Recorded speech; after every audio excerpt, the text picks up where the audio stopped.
Well, Microsoft was the first software company where we wrote software for personal computers, and we believed that we could hire the best engineers. There was an unbelievable amount of software to be written, and we could do it well, and we could do it on a global basis.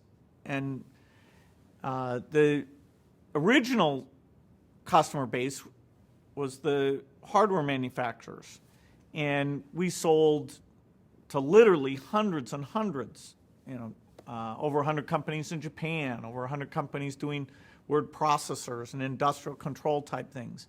We knew in the long run we wanted to sell software directly to users, but we actually didn't get around that until 1980, when we had our first sort of games and productivity software that people would go to a computer store and actually buy the software package.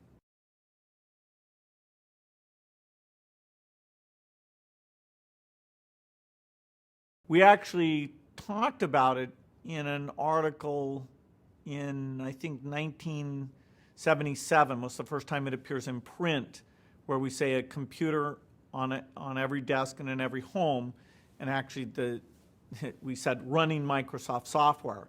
If we were just talking about the vision, we'd leave those last three words out. If we were talking an internal company discussion, we'd put those words in. And it's very hard to recall how crazy and wild that was, on every desk and in every home.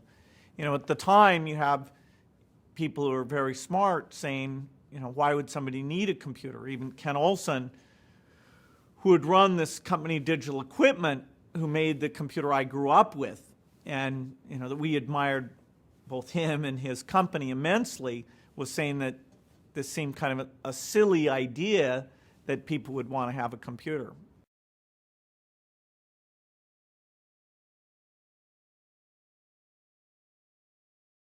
When IBM saw that we had written the software for all the personal computers, they came to us, sought our advice on the design, but we said you should put a disk in. And since they wanted to ship very quickly, another company called Digital Research had done that work for the 8-bit machines, and they were starting to do a version for these new 16-bit machines. We convinced IBM to do a 16-bit machine using this 8086, 8088 processor. Well, Digital Research really hadn't finished the work, and then IBM was getting frustrated because Digital Research wouldn't sign even the non-disclosure agreement. And then some of us, particularly Paul and key person named Kazuhiko Nishi, who was from Japan and worked with us, said, no, we should just do that ourselves. And because of the quick timing, we ended up licensing the original code from another company and turned that into MS-DOS. And so then, subsequently, MS-DOS competed with this Digital Research CP/M. After about 2 or 3 years, MS-DOS became far, far more popular than CP/M. And then eventually we would take and add graphics capability on top of MS-DOS and then integrate the two together. And so today when we talk about Windows, it actually includes all those MS-DOS things in it. That's the full operating system. Although mostly you think of the graphics and the Windows and stuff, there's a lot of more classic operating system capability that's built in there.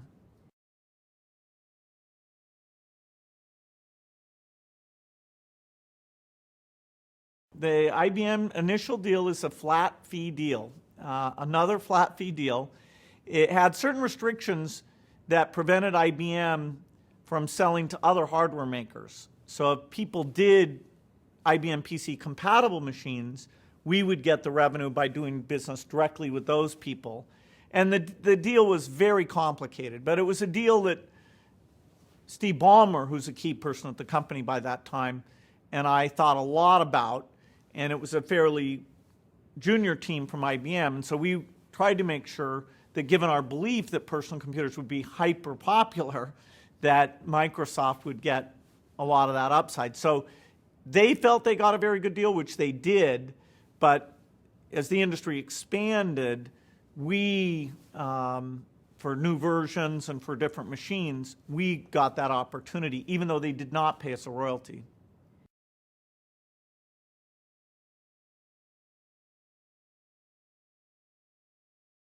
Even in the early days, if you set a computer on every desk in every home, and you'd say, okay, how many homes are there in the world? How many desks are there in the world? You know, can I make $20 for every home, $20 for every desk? You know, you could get these big numbers. But part of the beauty of the whole thing was we were very focused on the here and now. Should we hire one more person? If our customers didn't pay us, would we have enough cash to meet the payroll? You know, we really were very practical about that next thing, and so involved in the deep engineering that we didn't get ahead of ourselves. We never thought, you know, how big we'd be. I remember when one of the early lists of wealthy people came out, and one of the Intel founders was there. The guy who ran Wing Computers actually was still, Wang was still doing well. And we thought, boy, if the software business does well, the value of Microsoft could be similar to that. But it wasn't a real focus. The everyday activity of just doing great software drew us in. And some decisions we made, like the quality of the people, the way we were very global, the vision of how we thought about software, that was very long term. But, you know, other than those things, you know, we just came into work every day and wrote more code and, you know, hired more people. And it wasn't really until the IBM PC succeeded, and perhaps even until Windows succeeded, that there was a broad awareness that Microsoft was very unique as a software company, that these other companies had been one-product companies, hadn't hired people, couldn't do a broad set of things, didn't renew their excellence, didn't do research. So, you know, we thought we were doing something very unique, but it was easily not until 1995 or even 1997 that there was this wide recognition that we were the company that had revolutionized software.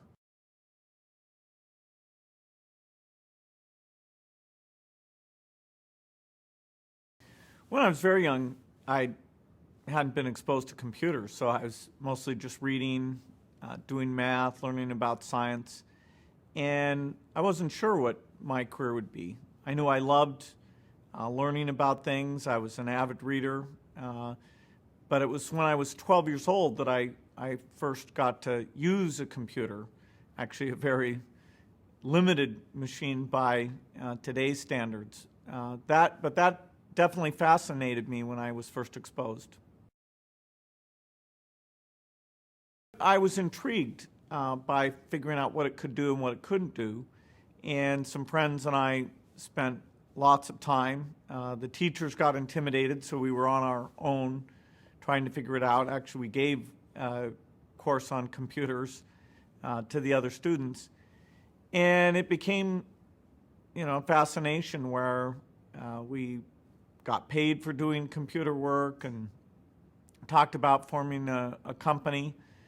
But there was kind of a magical breakthrough when the computer became cheap and we could see that everyone could afford a computer. That was much later, but that's what got us to really get together and create a company for software. Yeah, math was the thing that came most natural to me. And, you know, you'd take these exams, some of which were sort of nationwide exams, and I did quite well on those, and that gave me some confidence. And I had some teachers who were very encouraging. They let me read textbooks. They encouraged me to take a college course on symbolic math, which is actually called algebra. So I felt pretty confident in my math skills, which is a nice thing because not only the sciences, but economics, a lot of things, if you're comfortable with math and statistics and ways of looking at cause and effect, that's extremely helpful.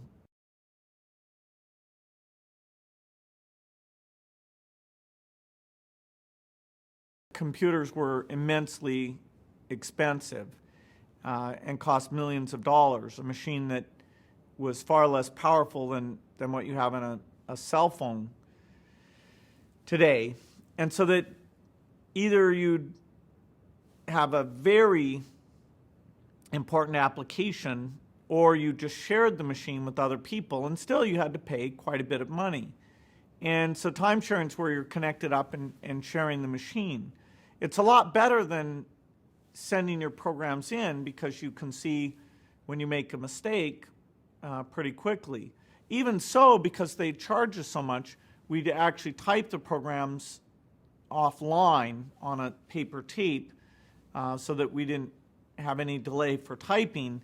And then when we got onto the computer, we'd feed in that tape so that there was less time online.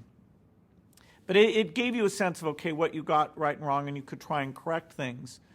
We also, because at that time, the dominant form of computing was using punch cards, we actually did that quite a bit. We were down at the University of Washington and used some of those punch card systems. As computers became less expensive, so-called mini computers, then more people had access, mostly scientists and business people, but also we managed to find machines that weren't being used at night. The idea of a machine is something that an individual would use and that would just sit there idle when they weren't using it.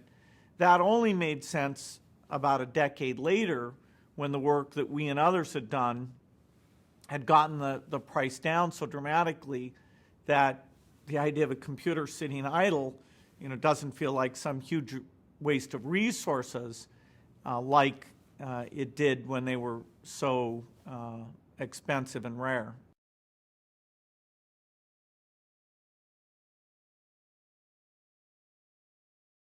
I went through several phases of doing more complex programs where people who were great programmers would look at my work, give me feedback on it, and you can be quite a good programmer. And it was kind of such an intense activity between the age of 13 and 17 that we learned a lot. Eventually, one of the programs we took on was the idea of the scheduling of our school. When should the classes meet? Who should be in which section? So you have all these requests for people who want different classes and keeping them small and not having the teachers teach too many classes in a row. Very complex kind of software problem. And actually, when the school first asked me to do it, when I was 15, I said that I didn't know how. And they asked some adults to do it, and that didn't work. And then about a year later, I'd figured out how to do it. And so my friends and I actually did the software that did all this high school scheduling. It had some fantastic benefits to us. We got paid for doing it.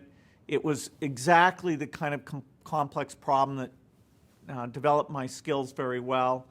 And we got some degree of control over who was in our classes, and so it combined the best of everything.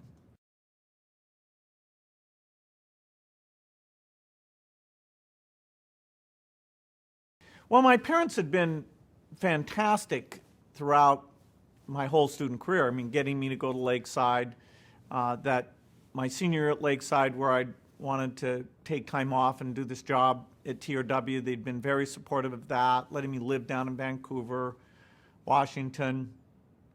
I challenged them a little bit when some of my coworkers at TRW said I should skip undergraduate and just go to graduate school, and they were not enthused about that.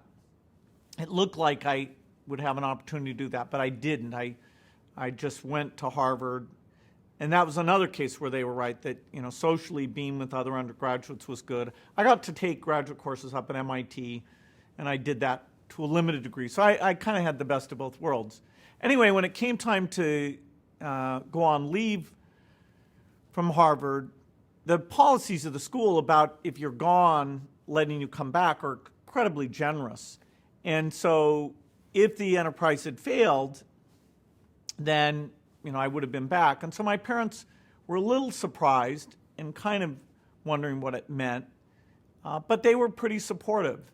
And in fact, when we got into this legal dispute with Pertech, my dad gave me good advice. He was very supportive on that. And so we saw that through. And, then as the company became successful, I hope they felt better about it. The only really bad case was if I stayed and the company was kind of mediocrely successful. If it failed, it would be okay. If it was a big success, it would be okay. And they could see I was very energized. And I thought, we needed to get in at the very beginning and not waste a year or two, which is what I had left of my undergraduate course requirements.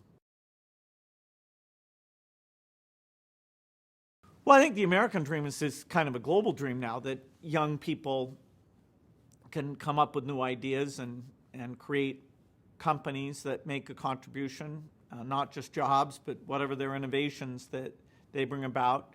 Capitalism is this unbelievable open system that if you combine it with good infrastructure, good education, the creativity that we find for people who've had those chances is always going to surprise us. It's always going to come up with new seeds, new medicines, new software, new movies, things that are make the world a better place. Microsoft was at the center of the personal computer revolution, in particular the creation of a software market where you went out to lots of companies and encouraged them to write software for different applications, mundane applications, wild applications. That idea that you would encourage people to be creative and build software, and there'd be a whole industry around that. Microsoft believed in that, and no one else did. And so we got that going, and that's led now to where you have all these great choices, and it just keeps getting better and better. And it's because of the volume of machines out there, it can be sold very, very inexpensively. So that whole bootstrap, getting the industry going, making it personal, making there be lots of software, that's what we are the most proud of.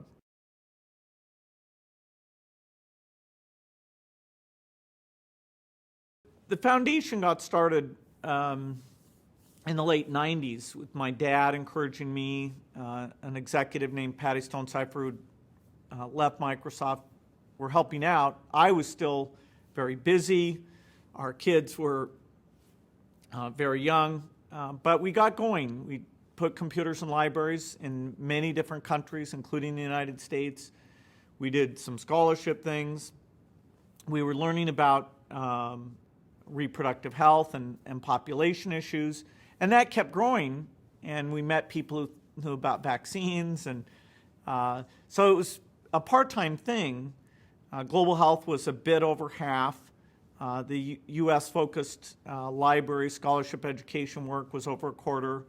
And there was a final piece that relates to other things to help the poorest other than just health things like finance and savings. And it grew.